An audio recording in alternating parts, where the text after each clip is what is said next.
Let's turn now in our Bibles to Exodus chapter 26. Now, when we got into the 25th chapter of the book of Exodus, we began with the construction of the tabernacle, and first of all, God informed him concerning the furnishings that were to be in the tabernacle. And so in chapter 29, it is described for Moses how that the Ark of the Covenant is to be built, its dimensions, the mercy seat, which was the lid on the Ark of the Covenant with the two carved cherubim, and then the furnishings for the outer holy place of the temple were to be a lampstand with 7 lamps, the table, which was to have 12 loaves of bread kept on it, and then the altar of incense. Now as we get into chapter 26, begin the construction of the tabernacle itself. And first of all, the Lord gives instructions to these curtains that are to be over the top. Now, the tabernacle is really a tent. And thus you've got to picture it in your mind sort of as a tent. And first of all, he describes the curtains that go over the top of this tent. The bottom curtain, and there are 3 layers of curtains actually, and the bottom curtain is to be made of linen. And they are to take 10 curtains of fine twined linen, blue, purple, scarlet, with cherubims and cunning work shalt thou make them. And the length of one curtain shall be 28 cubits, or 42 feet. And the breadth would be 4 cubits, or 6 feet. And all of the curtains are to be the same measurement.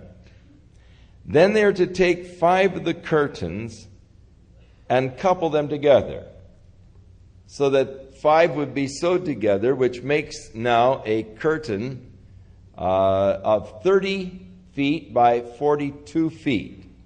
And so you have 2 then large curtains of linen.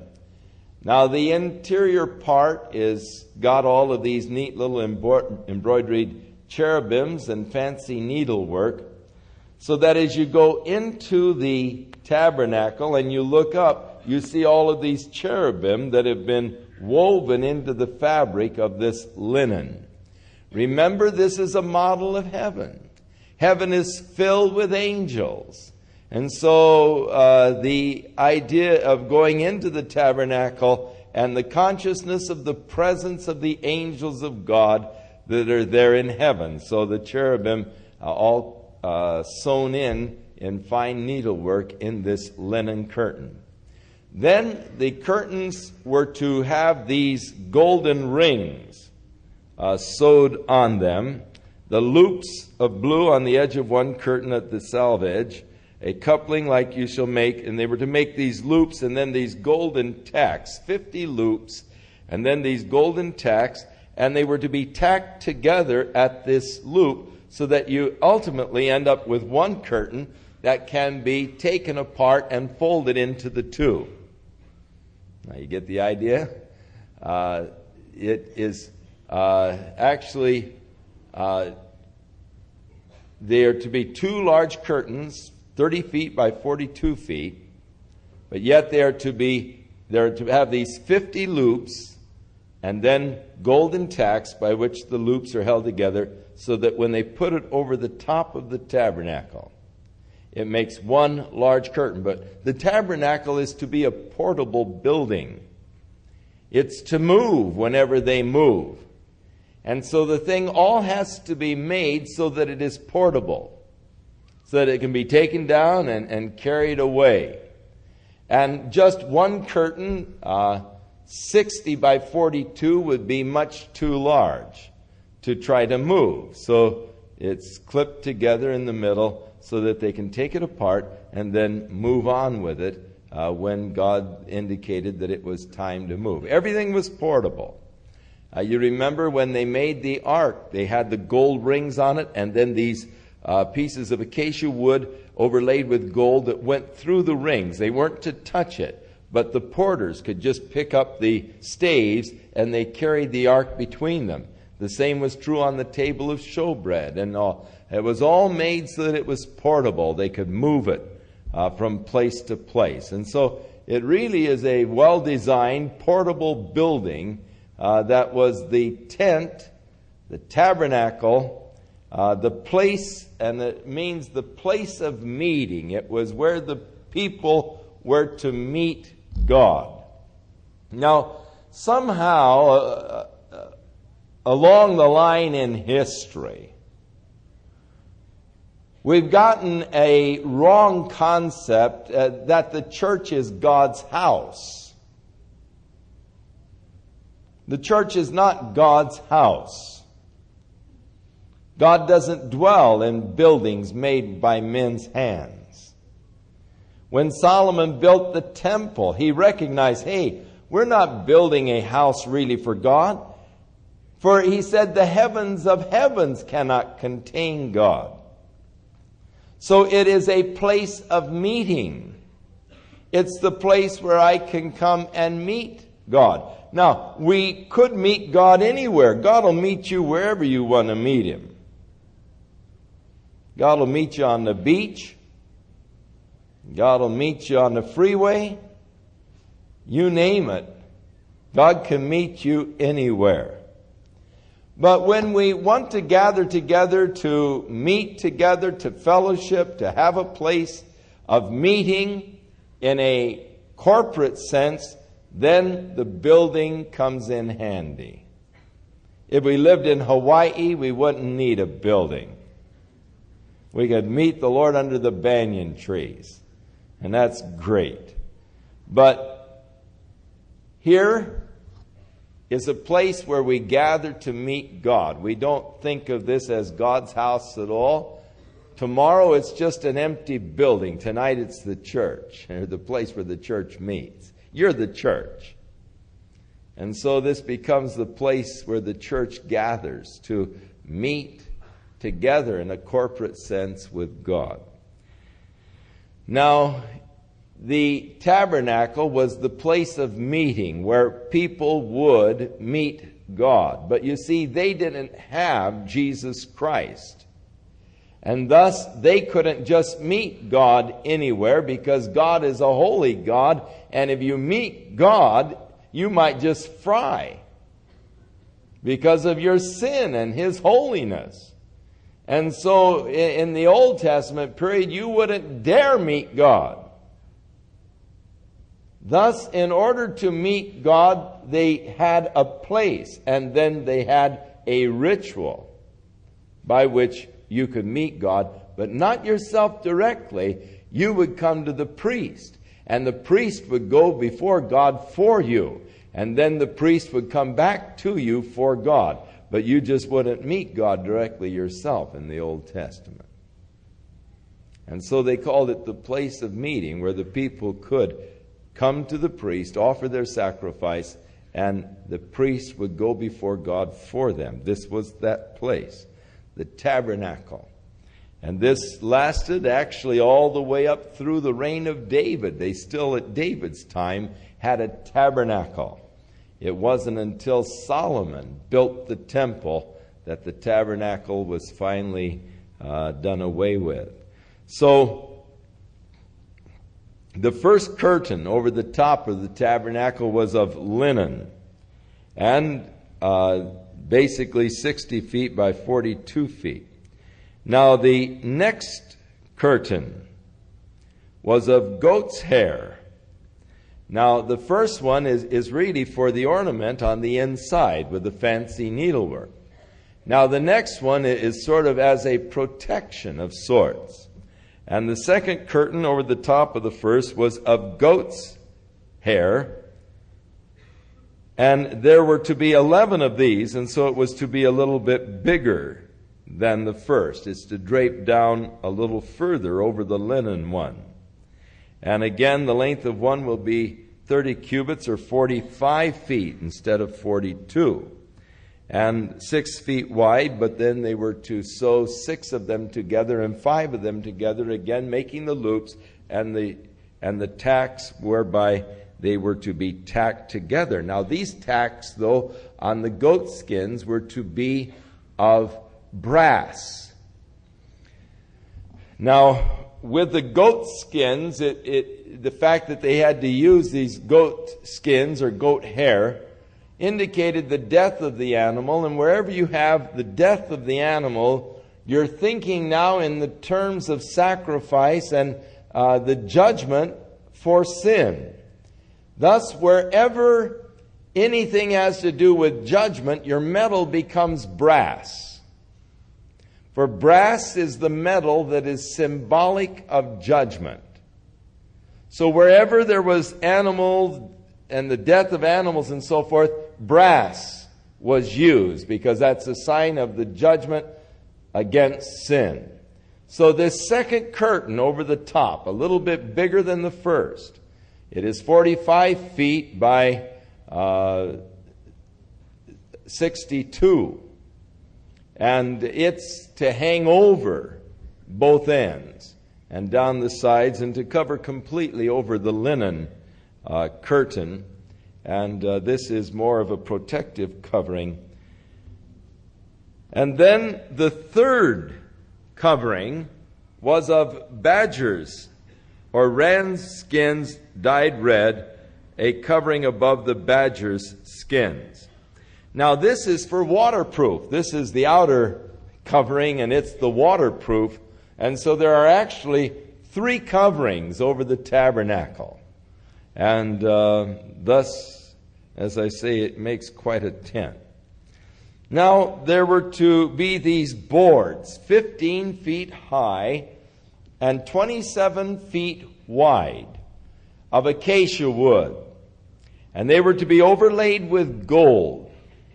And then they were to make these silver sockets.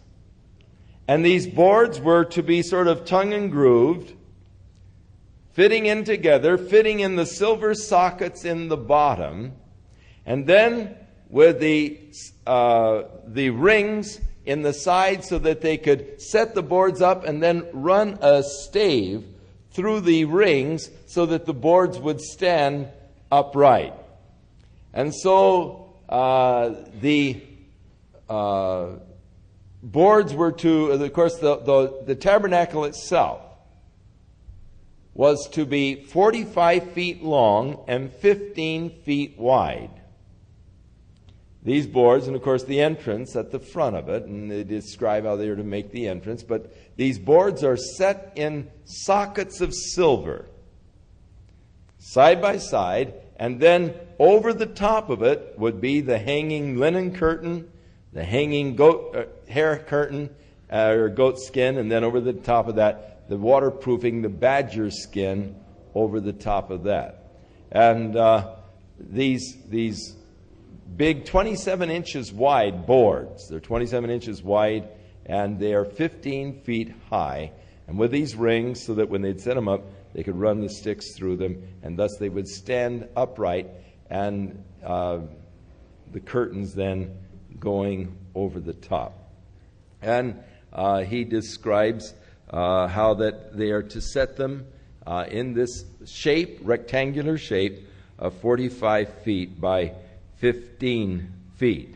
And the tabernacle itself had 2 rooms in it. The outer room is 30 by 15, and then the Holy of Holies is a 15-foot cube. They're 15 feet high, it's 15 feet wide, 15 feet long, so it's actually a cube in the Holy of Holies. So as you would enter into the Holy of Holies, of course, there was no light in there, except for what they called the Shekinah, which was just a incandescent type of light, a glow that just filled the room. It was the light of the glory of the presence of God there in the Holy of Holies. But no one was allowed in there except the high priest.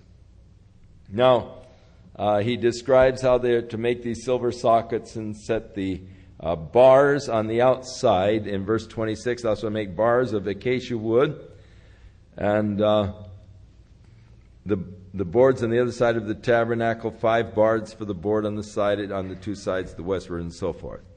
And then the bar in the middle that would reach from end to end, so that they could run them through these through these rings and hold the thing up. Now, separating the rooms on the inside was to be a veil. Now, there are sources in history, whether or not they are accurate, we do not know, but that when they made the veil in the temple to separate the Holy of Holies, there are some records that state that the veil in the temple itself was 18 inches thick, woven together, just really a heavy, heavy, thick veil in the temple.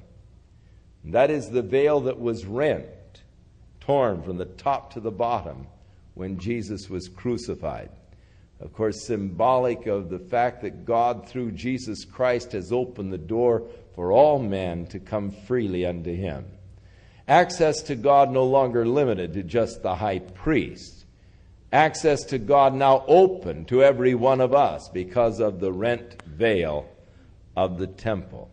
But here is described the veil that they are to make for this Holy of Holies, the inner veil. Thou shalt make a veil of blue and purple and scarlet, fine twined linen, cunning work, with cherubims it shall be made. So again, the cherubims woven into it. And thou shalt hang it upon 4 pillars of acacia wood that are overlaid with gold. Their hooks shall be of gold, and the 4 sockets of silver. And thou shalt hang the veil under the tacks, that you may bring thither within the veil the ark of the testimony. And the veil shall divide unto you between the holy place and the most holy. And thou shalt put the mercy seat upon the ark of the testimony in the most holy place. And thou shalt set the table outside the veil, the candlestick over against the table on the side of the tabernacle toward the south, and thou shalt put the table on the north side. And thou shalt make a hanging for the door of the tent of blue and purple and scarlet, fine twined linen, wrought with needlework. And thou shalt make for the hanging 5 pillars of acacia wood, and overlay them with gold, and their hooks shall be of gold. And thou shalt cast 5 sockets of brass for them, because there they would come in with the blood of the sacrifices, and thus the brass sockets for those particular gold overlaid acacia staves. So I trust that you're getting sort of a mental picture of this. It's a tent,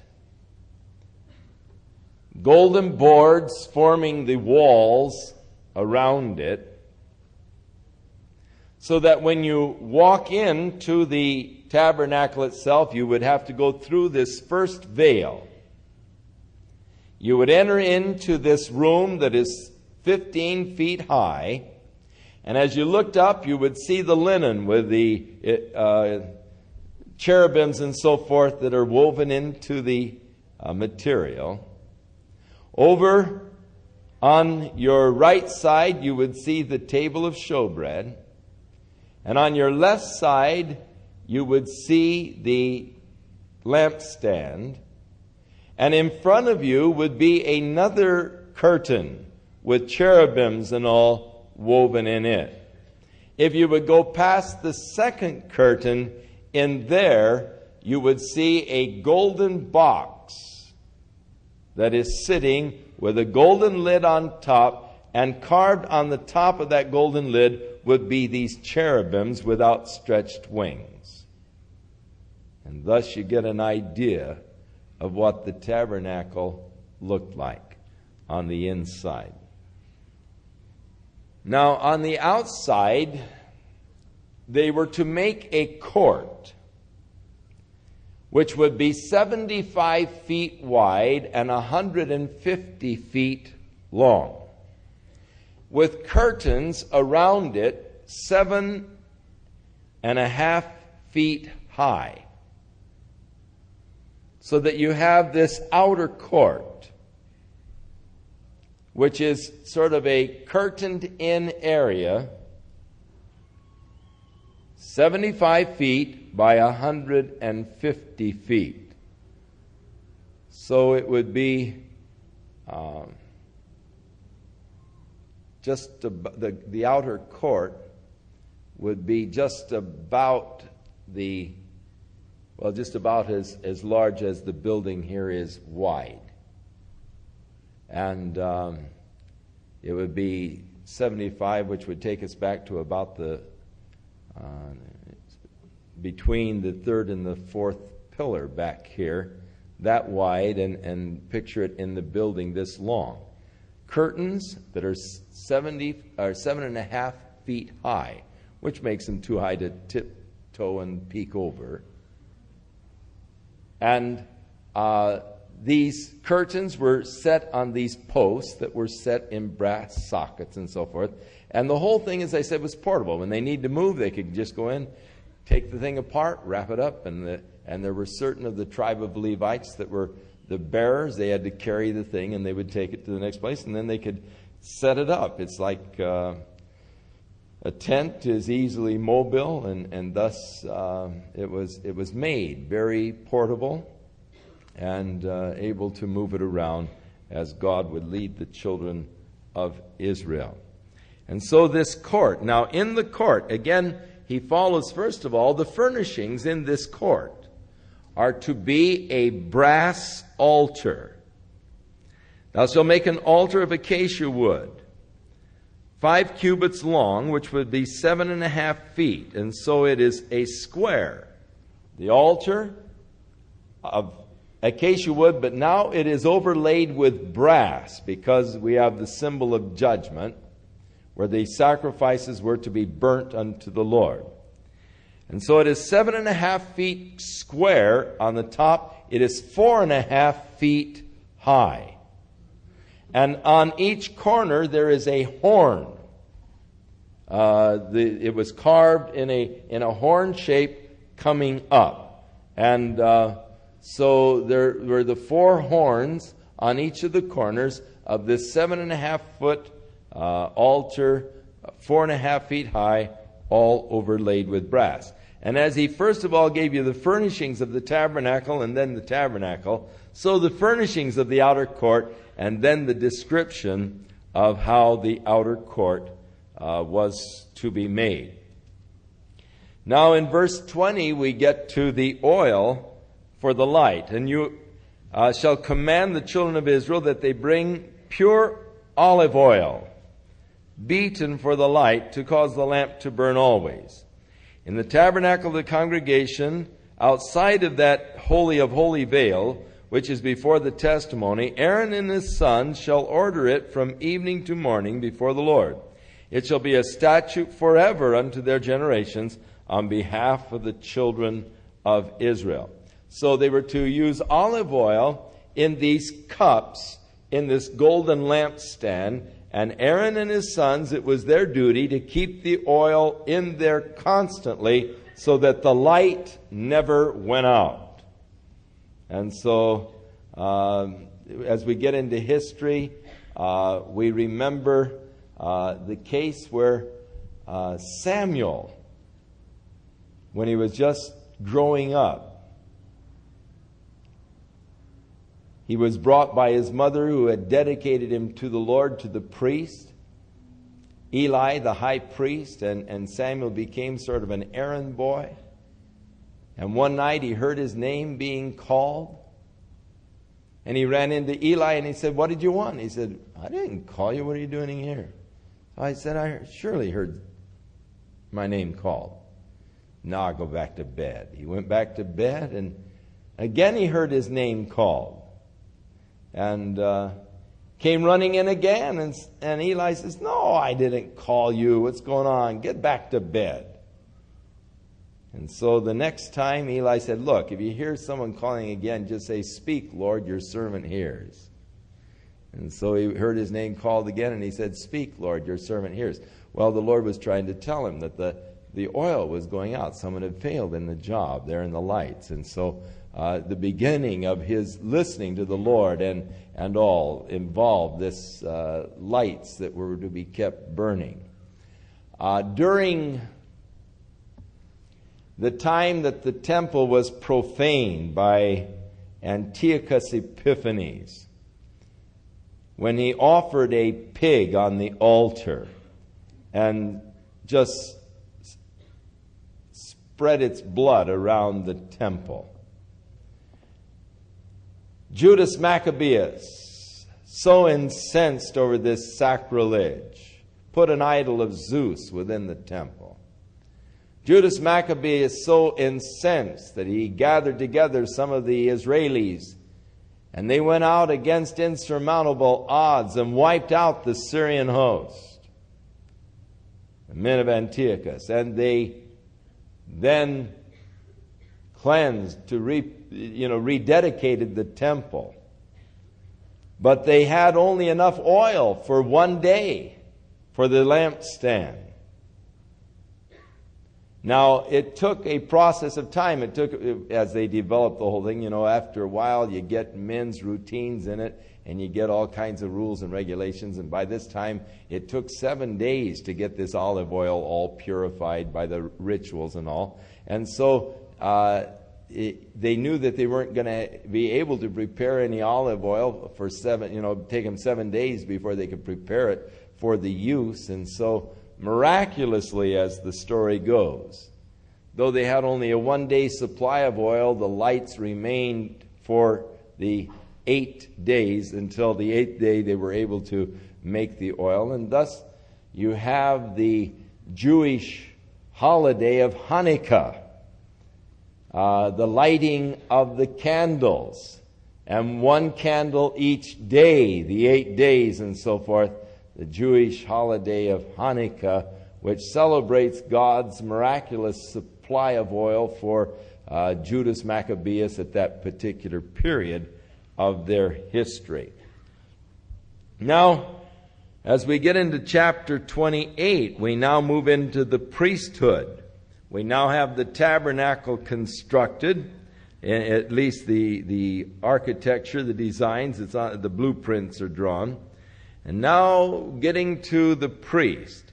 "Take thou unto thee Aaron your brother, and his sons with him from among the children of Israel, that he may minister unto me in the priest office. Even Aaron, and Nadab, and Abihu, and Eleazar, and Ithamar, Aaron's sons.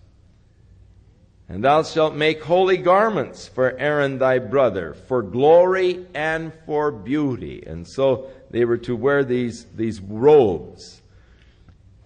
"And thou shalt speak unto all that are wise-hearted, whom I have filled with my spirit of wisdom, that they may make Aaron's garments to consecrate him, that he may minister unto me in the priest office." And so God was going to fill men with the spirit of wisdom, giving them the skills to make these robes. "And these are the garments which thou shalt make: a breastplate, an ephod, a robe, an embroidered coat, a mitre or a crown, and a girdle, a sash. And they shall make holy garments for Aaron thy brother and his sons, that they may minister unto me in the priest's office. And they shall take gold and blue and purple and scarlet and fine linen." Now the ephod, sort of a cloak that was worn over the shoulders and down, of gold and blue, and of purple and of scarlet, with cunning work. It shall have the 2 shoulder pieces thereof joined at the 2 edges thereof, and it will be joined together. And the curious girdle of the ephod, which is upon it, shall be of the same according to the work thereof, even of gold, of blue, of purple, scarlet, and fine twin linen. Thou shalt take 2 onyx stones, and engrave on them the names of the children of Israel. So these onyx stones were actually to tack this ephod here at the shoulders, to tack it together here at his shoulders. But on these onyx were the names of the children of Israel, so that whenever the priest would go before God, he was always bearing the names of the children of Israel, that is the tribes of Israel, on his shoulders. Whenever he would go before God, there in the onyx stones, there on his shoulders, the tribes of Israel would be 6 on each shoulder, being carried before God. With the worker, the engraver in stone, like the engravings of a signet, you'll engrave the 2 stones with the names of the children of Israel, and shall make them to be set in the ouches of gold. And thou shalt put the 2 stones upon the shoulder of the ephod for stones of a memorial unto the children of Israel, and Aaron shall bear their names before the Lord upon his 2 shoulders for memorial. And you'll make the ouches of gold, and the 2 chains of pure gold at the ends. Wreathen work shalt thou make them, and fasten the wreathen chains to the ouches. Now the breastplate on his chest, there was this breastplate that he was to wear. The breastplate of judgment with cunning work, the work of the ephod shalt thou make it, of gold and blue and purple and scarlet. Of fine twined linen shalt thou make it. It shall be a square, and it shall be doubled. 4 squares shall it be, being doubled. A span shall be the length thereof, and a span shall be the breadth thereof. Now a span is the length between your thumb and your finger. So a square like this little breastplate that the priest wore on his chest. And thou shalt set in it, the first row shall be sardius, topaz, carbuncle. The second shall be an emerald, sapphire, and a diamond. The third shall be a lingur, an agate, and an amethyst. And the fourth shall be a beryl, an onyx, and a jasper. So these precious stones. And they shall be set in gold in their enclosings. And the stones shall be with the names of the children of Israel, 12 according to their names, like the engravings of a signet. Every one with his name shall they be according to the 12 tribes. And so there was to be a golden chain holding this breastplate over his chest, so that actually he was bearing now not only the names of the children of Israel on his shoulders before the Lord, but over his heart, the names of the tribes of Israel over his heart, as they were engraved on each stone representing one of the tribes, and the names of the tribes engraved under the stones. So, verse 29, Aaron shall bear the names of the children of Israel in the breastplate of judgment upon his heart when he goes in unto the holy place for a memorial before the Lord continually. So as he comes into the presence of God, he's bearing really the names of the tribes of Israel on his shoulders, on his heart. Now in verse 30, the Urim and the Thummim. And thou shalt put in the breastplate of judgment the Urim and the Thummim, and they shall be upon Aaron's heart when he goeth in before the Lord, and Aaron shall bear the judgment of the children of Israel upon his heart before the Lord continually. Now, what is the Urim and the Thummim? Really, the words mean lights and perfections. I really don't know. The Bible doesn't tell us what the Urim and the Thummim actually are. But in years to come, when they wanted to hear from God, they would oftentimes come to the priest to inquire of the Lord. And the Urim and the Thummim had something to do with inquiring of God. Because they would come to the priest with the Urim and the Thummim, and he would inquire of the Lord for them. So when David wanted to know, shall we go out to battle? Rather than just going out to battle, he would come to the priest and say, inquire of the Lord, shall we go to battle? And the priest with the Urim and the Thummim would inquire of God and say, yes, go. And then they would continue to get directions. Now, some believe that the Urim and the Thummim were actually two stones, a black stone and a white stone. And that in the inquiring of the Lord, the priest would reach in and pull out one of the stones. If he pulled out the white stone, it was God saying yes. If he pulled out the black stone, it was God saying no. And that is one of the most prominent theories of what the Urim and the Thummim actually were. Two stones by which the priest would say, God, show us, shall we go now? And he'd pull in, and if the white stone would come out, yes, we go now. If the black stone would go out, no, we wait. And then they would keep asking questions that could be answered by yes and no, inquiring of the Lord for directions and guidance. It is interesting, in the New Testament, the disciples were following somewhat similar kind of leading when they were wanting to choose a replacement for Judas Iscariot. They sort of drew straws. They cast lots. Now, the casting of lots is much the same. It is, and this was a method. Casting of lots was a method used quite often by people to determine the will of God. You remember Saul used the casting of lots to determine who had disobeyed his order. He said, we'll divide all of Israel and Jonathan and my son, and we'll cast lots. And the lots fell on Saul and Jonathan. He said, Jonathan, what did you do? And so the casting of lots was a method by which they sought from God answers. Now, all of us desire to be led by God. And we would like to make sure that it is God leading. And we remember where Gideon put out his fleece of wool, seeking that God would lead by the fleece. Lord, are you really in this thing? Let the ground be dry and the fleece be wet, so that I can know that you're really in it. And then the next night, Lord, let the fleece be dry and the ground be wet. He didn't know but what maybe he had stumbled on some phenomena of nature, that fleece will always get wet at night and the ground even when it is dry, and maybe it's just a phenomena of nature. So, Lord, let's reverse this and see if it works the other way.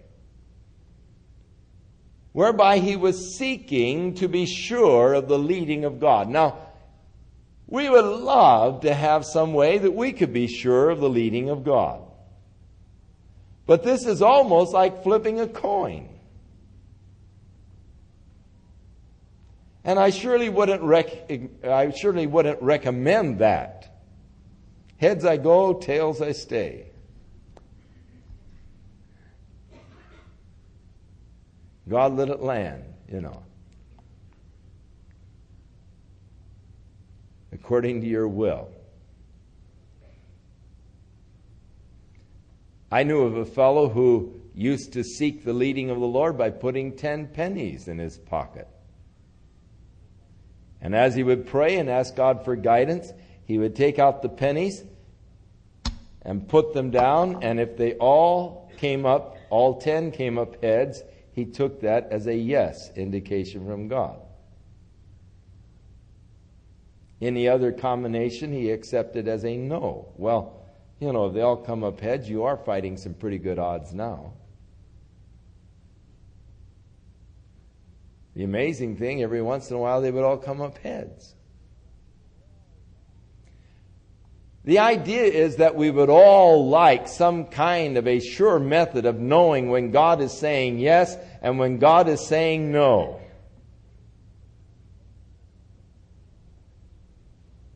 But the problem is we don't always give God all the alternatives. Lord, which one shall it be, Matthias or Barsabas, that you have chosen to take Judas's place? So casting lots between Matthew and Barsabas was not good, because God had a third party that they didn't even know at that time except as an enemy. A zealot Jew, Paul, or Saul of Tarsus. Oh, surely God doesn't want him. Never put his name in the pot, because no way would God want him. So we don't always give God all the alternatives. We so often say, Lord, shall it be this or that? Well, it maybe will be something entirely different from this or that. Something I haven't even thought of. Now, I'm sorry that there is no surefire way of getting a yes or a no. Like tossing a coin or pulling out a black or a white rock. We walk by faith. What I do is when I begin the day, I say, God, my life is yours. You guide in the circumstances of this day. I commit this day to you. Bring to pass your will in my life. And then I just have to trust God to do it. And I accept the things that come in the day as from the Lord and the leading of the Spirit. I believe that my life becomes the revelation of God's will as I submit myself to Him. If in all of your ways you acknowledge Him, He will direct your path. Where you get into trouble is by jumping in because you think, oh man, look at this good deal. You think, oh man, don't even need to inquire of the Lord on this one. It's quite obvious. Such a good deal, I don't even have to ask. That's where I get in trouble. In all your ways acknowledge Him, and He will direct your path. The walk of faith is always a difficult walk. It isn't easy. As I say, we would like it much better if we could get some very positive indications of yes or no.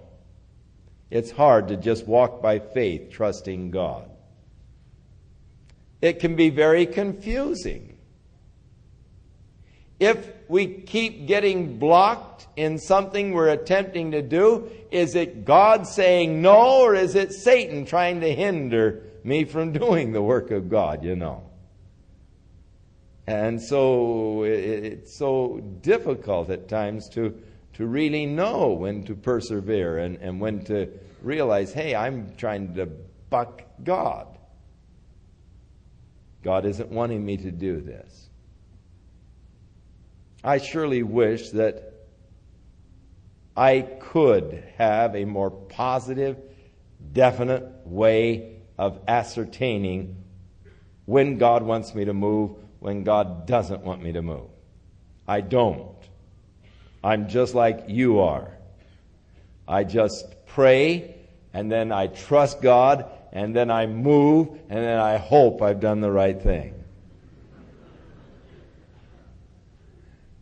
And I trust that God is great enough that if I haven't, He knows my heart. He knows the sincerity of my heart. And I've done the wrong thing, He'll, knowing the sincerity of my heart, overlook it and help me to correct it.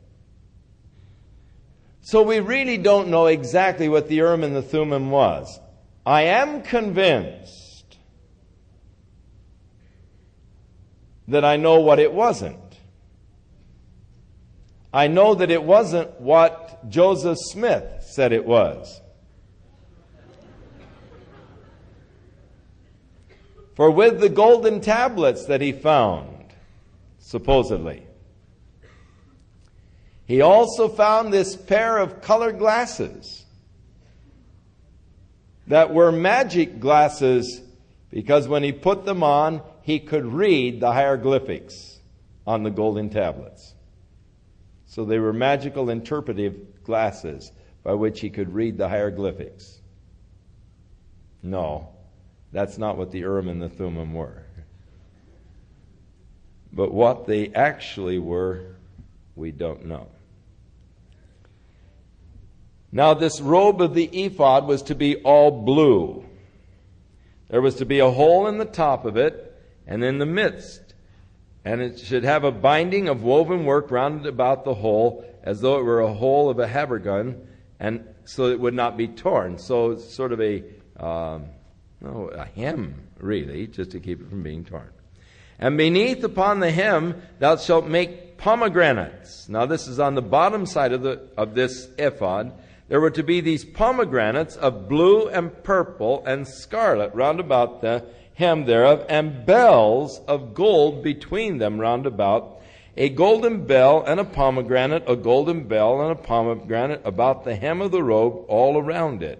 And it shall be upon Aaron to minister, and his sound shall be heard when he goes into the holy place before the Lord, when he cometh out, that he die not. Now the purpose then around the hem of the ephod were these little golden bells, and then a pomegranate, a golden bell, a pomegranate, all the way around the hem. The purpose is that when he went into the Holy of Holies, no one could go in there except the high priest. But coming into the presence of God was really a hazardous job. When the whole thing first got started, they realized what a hazardous occupation they'd gotten into as priests. The very first day that they started their ministry as priests, two of them got wiped out. Nadab and Abihu both got wiped out the very first day. Because when they got the whole thing set up, and they got the altar all set, and the wood on the altar, fire came down from heaven, and the wood just spontaneously started to burn. And Aaron's two sons got so excited, they grabbed their little incense burners, and they took the incense in them, but they took strange fire, and they went in to offer it before God, and the fire came from the altar and consumed the two sons of Aaron. It was a dangerous, hazardous job. You're coming into the presence of God, and you better make sure that everything is right. If it isn't, you've had it. Now, even the high priest, in coming in before God, coming into the presence of God, everything had to be just right. If it wasn't, the high priest would get wiped out. How would they know? The bells would quit ringing. So that was the purpose of the little bells. So they would tie a rope on his foot. And if the bells would quit ringing, they'd take and drag him out. Occupational hazard. And so that was the purpose of the little golden bells around the hem, is that when he was ministering before God, in the actual going into this area of coming into that area where God's presence was to meet the people, things had to be right, or it could mean the life of the high priest. And so the golden bells, so that they would know in case he died. Now thou shalt make a plate of pure gold, the crown that the priest was to wear, and on this little plate you were to engraven on it, holiness to the Lord. And thou shalt put it on a blue lace, that it may be upon the mitre, upon the forefront of the mitre shall it be. So this mitre or crown, the blue crown that the priest was to wear, on it this little golden plate with the engraving, holiness to the Lord. And it shall be upon Aaron's forehead, that Aaron might bear the iniquity of the holy things which the children of Israel shall sanctify in all their holy gifts, and it shall always be upon his forehead, that they may be accepted before the Lord. And thou shalt embroider the coat of fine linen. Thou shalt make a mitre of fine linen, and thou shalt make a girdle of needlework. And for Aaron's sons thou shalt make coats, and thou shalt make for them girdles and bonnets, and thou shalt make for them for the glory and the beauty. So they were very, ornament. It was quite I want to say ornamentation, but it was very ostentatious and awesome as they would come out in these robes. Thou shalt put upon Aaron thy brother and upon his sons with him. Thou shalt anoint them and consecrate them and sanctify them, that they may minister unto me in the priest's office. And thou shalt make them linen breeches to cover their nakedness from the loins even to the thighs shall they reach. And they shall be upon Aaron and upon his sons when they come into the tabernacle of the congregation, or when they come near unto the altar to minister unto the holy place, that they bear not the iniquity and die. It shall be a statute forever and ever, and to his seed after him. So that when they're bearing the iniquity of the people, they don't die themselves. Now notice that the robes were all of linen. There wasn't to be any woolen garment worn by the priest. For wool causes you to sweat. And God didn't want any man sweating in his labor for him. That's very interesting, isn't it? When we look at all the perspiration that goes into the work of God today so many times. God doesn't want you to perspire in your work for him.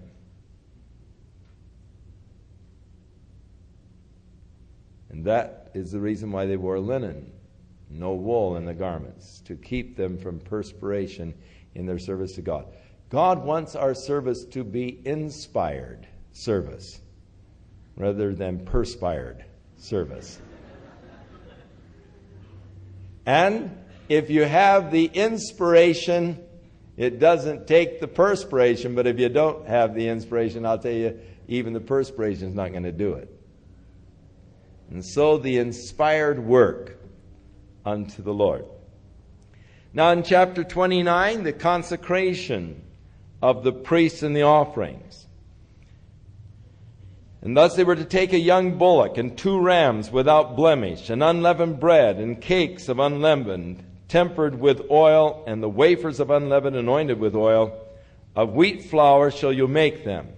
And thou shalt put them into one basket, and bring the basket with the bullock and the 2 rams.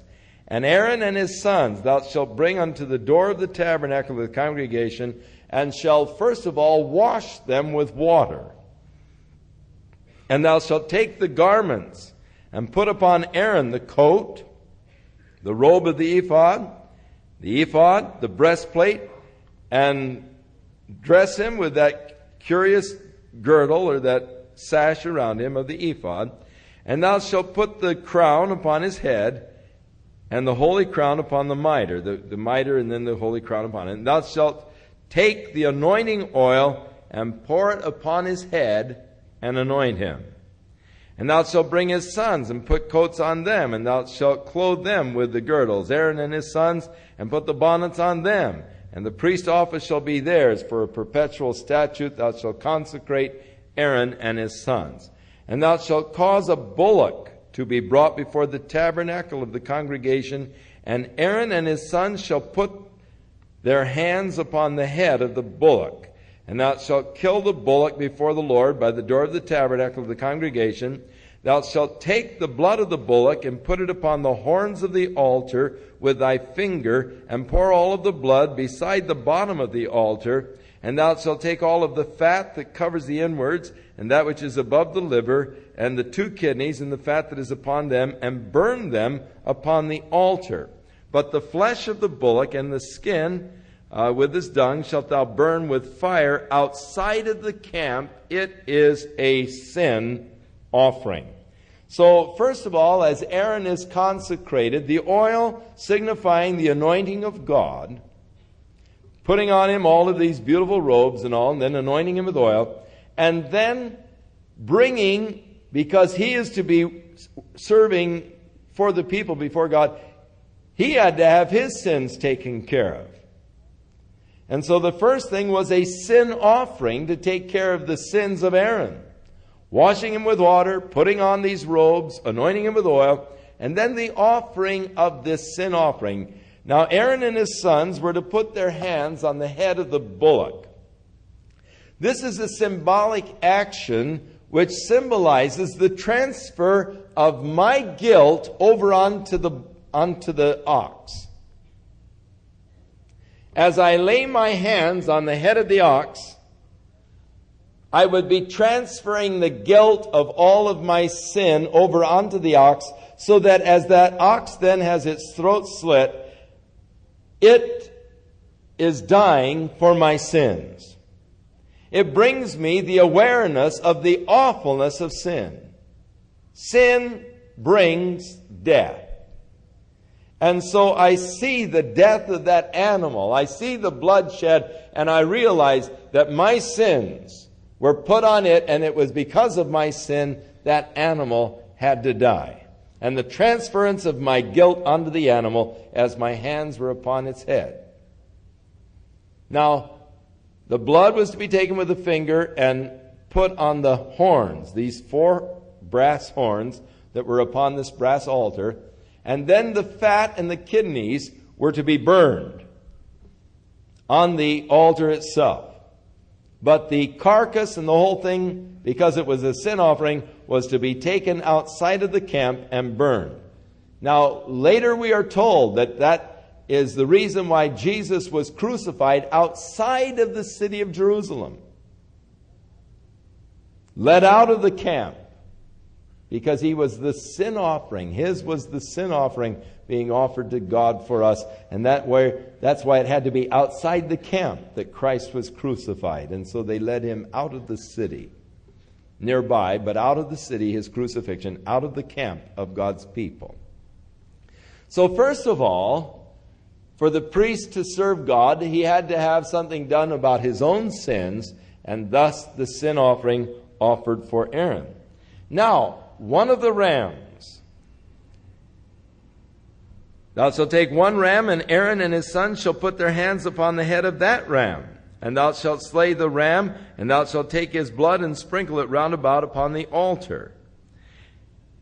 And thou shalt cut the ram in pieces, and wash the inwards of him and his legs, and put them into the pieces, and unto his head. And thou shalt burn the whole ram upon the altar. It is a burnt offering unto the Lord. It is a sweet savor, an offering made by fire unto God. And thou shalt take the other ram, and Aaron and his sons shall put their hands upon the head of the other ram. Then thou shalt kill the ram, and take his blood, and put it upon the tip of the right ear of Aaron, and upon the tip of the right ear of his sons, upon the thumb of their right hands, upon the great toe of their right foot, and sprinkle the blood upon the altar round about. And thou shalt take of the blood that is upon the altar and the anointing oil, and sprinkle it upon Aaron, upon his garments, upon his sons, upon the garments of his sons with him, and they shall be hallowed, and his garments and his sons' sons' garments with him.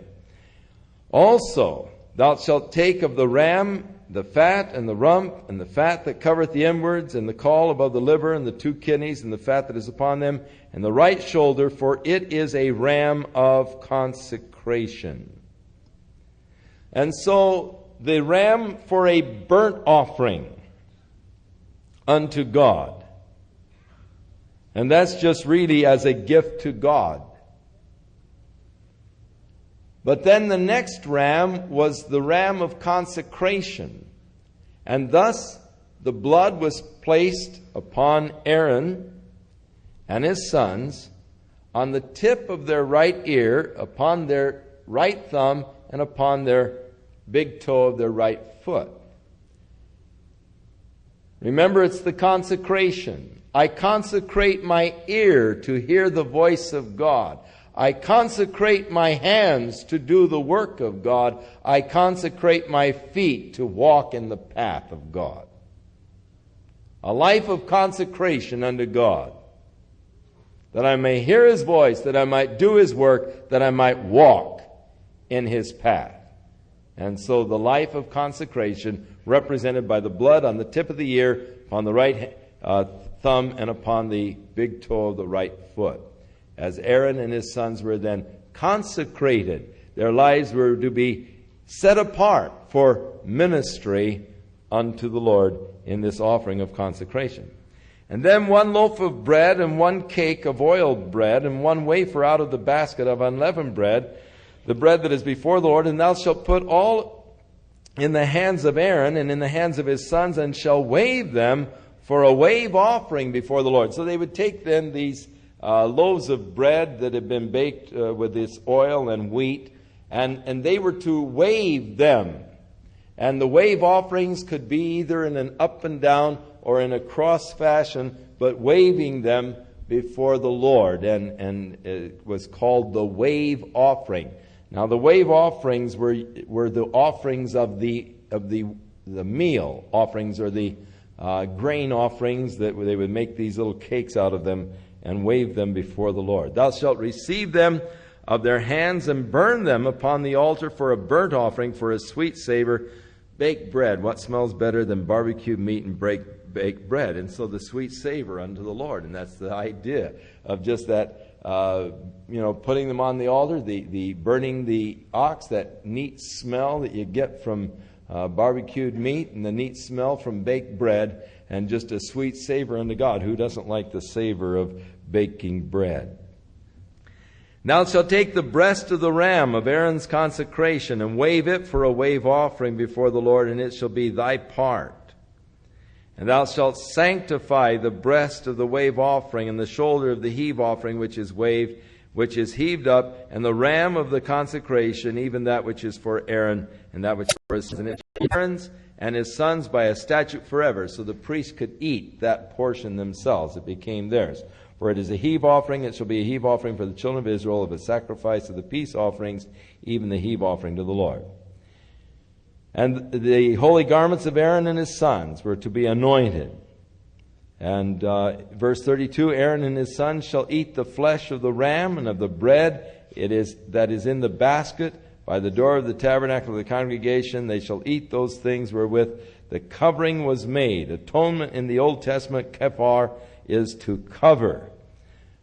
We have in the New Testament the word atonement, which is an entirely different word. In the New Testament, it is at one-ment. It is becoming one with God, only possible through Jesus Christ. It was impossible, we are told, that the blood of goats and bulls could put away our sins. All they could do is testify of a better sacrifice that was to come. So they were only a substance. They were only, the shadow, the substances of Christ. These things were all testifying of Jesus Christ, our great sacrifice, the one who was sacrificed for our sins. And so it was not possible. They did not put away sin. What they did make was an atonement, kephar or kafar. They were a covering for the sins, but did not put them away. It remained for Jesus to do that through his death. To consecrate, to sanctify, but a stranger shall not eat thereof, because they are holy. And what isn't eaten was to be burned in the fire. It was just special for God's servants. Thou shalt offer every day a bullock for a sin offering for the covering. And thou shalt cleanse the altar when thou hast made the atonement for it, and thou shalt anoint it and sanctify it. 7 days thou shalt make an atonement for the altar and sanctify it, and it shall be an altar most holy. Whatsoever touches the altar shall be holy. And so that is consecrated to God. Once it touched the altar, you could not take it back. It then belonged to God. Whatever was laid on the altar, it became God's. Have you laid your life upon the altar? Then it becomes God. It isn't yours to take back again. It no longer belongs to you. Now this is that which thou shalt offer upon the altar: 2 lambs of the first year every day continually. 1 lamb shalt thou offer in the morning, and the other in the evening. And with the 1 lamb 1/10 deal of flour mingled with 1/4 part of beaten oil, and 1/4 part of wine for a drink offering. And the other lamb thou shalt offer in the evening. And you shall do according to the meal offering of the morning, and according to the drink offering thereof, for a sweet savor, an offering made by fire to the Lord. And this shall be continual burnt offering throughout your generations at the door of the tabernacle of the congregation before the Lord, where I will meet you to speak there unto thee. And so that was the purpose of the tabernacle, a place where God would come and meet with them and speak unto them. And I will meet with the children of Israel, and the tabernacle shall be sanctified by my glory. And I will sanctify the tabernacle of the congregation, and the altar I will sanctify also both Aaron and his sons to minister to me in the priest office, and I will dwell among the children of Israel, and will be their God, and they shall know that I am Jehovah their God, that brought them forth out of the land of Egypt, that I may dwell among them. I am Jehovah their God. Now Moses is up on the mountain getting all of these instructions from the Lord.